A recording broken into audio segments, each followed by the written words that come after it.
મિત્રો અત્યારે દ્વારકામાં પહોંચી ગયા છે.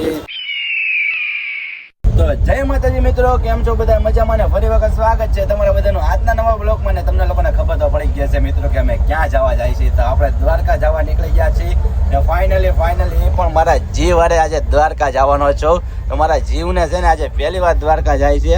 બેઠું જો કેમ બેઠું છે, કેટલા વાગ્યા છે પણ ઊંઘ નથી આવતી. હજી 1 વાગી ગયો છે પણ ઊંઘ નથી આવતી. દ્વારકા જવાનું કેમ આમ ખુશી કેમ છે? એક નંબર ખુશી છે. તો હુઈ જાવ, સવારે પોગી જાવ. જો મારા જીવને ઊંઘ નથી આવતી, દ્વારકા જવાની એટલી બધી ખુશી છે ને. આપણે છે ને બ્લોગમાં મજા આવશે, બહીને રહેજો કન્ટિન્યુ ને.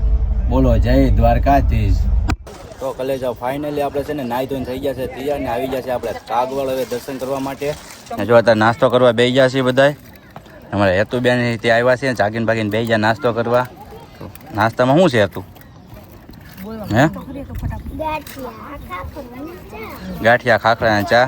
તો ફાઇનલી નાસ્તો કરીને આપણે જાય છીએ માતાજીના દર્શન કરવા ખોડિયારમાંના. તો ફાઇનલી અમે આવ્યા છીએ માતાજીના મંદિરે દર્શન કરવા માટે ને તમને લોકોને મંદિર દેખાડું માતાજીનું. જો કેવું સરસ મજાનું મંદિર છે. હેતુ જાય છે અમારે આગળ. થઈ ગયા પૂનમી રેડીને જો હાલવામાં એના આગળ. ફાઇનલી મિત્રો મંદિરે જાય છે દર્શન કરવા ને તમને નાજીને માતાજીના દર્શન કરાવું ને આજના વ્લોગમાં બેના રહેજો કન્ટિન્યુ. જો માતાજીની ધજાના દર્શન કરેલો કેવો લુક આવે છે, સરસ મજાનો.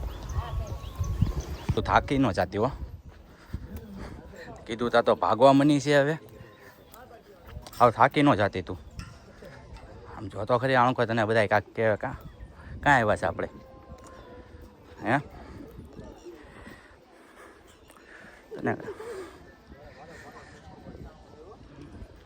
તો ફાઇનલી માતાજીના દર્શન કરી લીધા છે અને અંદર ફોન અલાઉડ નથી એટલે તમે લોકો અહીંથી માતાજીના દર્શન કરી નાખજો. કેવા સરસ મજા માતાજીની મૂર્તિ દેખાય છે, અહીંથી દર્શન કરી નાખો ને. અહીંથી અંદર ફોન અલાઉડ નહોતો એટલે બહારથી દર્શન કરી નાખો ને. એનું લોકેશન તમને દેખાડું, એક નંબર છે લોકેશન. ના એનું લોકેશન જો કેવું સરસ મજાનું લોકેશન છે. જો આમ ફરતું લોકેશન જોવો ને તો એક નંબર લોકેશન છે. કેવું સરસ મજાનું લોકેશન છે. અને એમાં ત્યાં જો સુરત બધા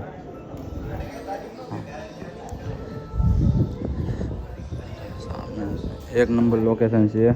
તો કલે જો ફાઇનલી આપણે માતાજીના દર્શન કરી લીધા. તો હવે અહીંથી નીકળી છીએ આપણે. હવે આપણે જાય છીએ તોરણિયા. ને કેમ લાગ્યું પૂનમ? સારું લાગ્યું?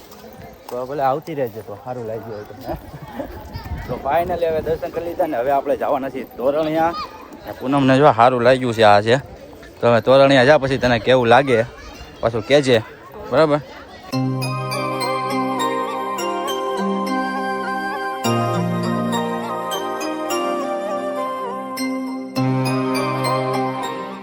ફાઇનલી મિત્રો અત્યારે 12:30 થઈ છે ને જમવા માટે અમે જો રોડ માટે ઊભા રહી ગયા છે હાઈવે ઉપર.